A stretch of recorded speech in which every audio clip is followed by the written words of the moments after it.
Let's go quickly to Baghdad. Trey Yanks is standing by live. What do you know?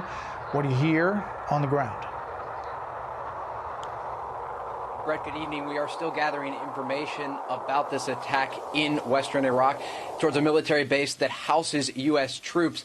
The important thing to remember here is all of the reports, and according to Iranian state television, these are ballistic missiles, surface-to-surface missiles that have been fired. This is a major escalation, if confirmed, these types of missiles, simply due to the fact that what we've seen in the past is mortars and rockets being fired towards American and Iraqi bases, mostly run by the Iraqis, but housing the Americans. So again, if this is confirmed tonight, the number that we've been able to get from officials, and Jennifer Griffin reporting over at the Pentagon, a major escalation, and it's something that people in Baghdad have been concerned about. We spoke with residents here today, and as we reported earlier on Special Report, they are extremely concerned about what is to come.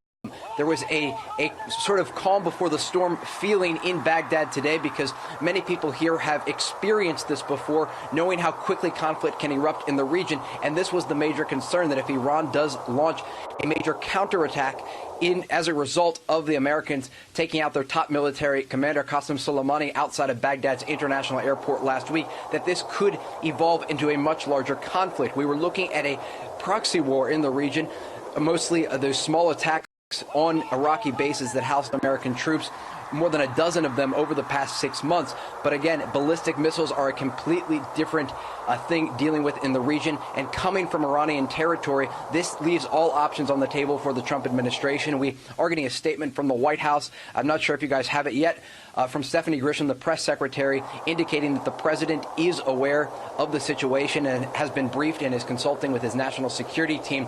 Look for more response from the White House throughout the evening, because that is the big question now. The president has promised that he will respond strongly. He made many of those comments online and in person. We will see what the response from the Americans will be as a result of this reported Iranian attack. Brett? Okay, Trey Yanks live in Baghdad.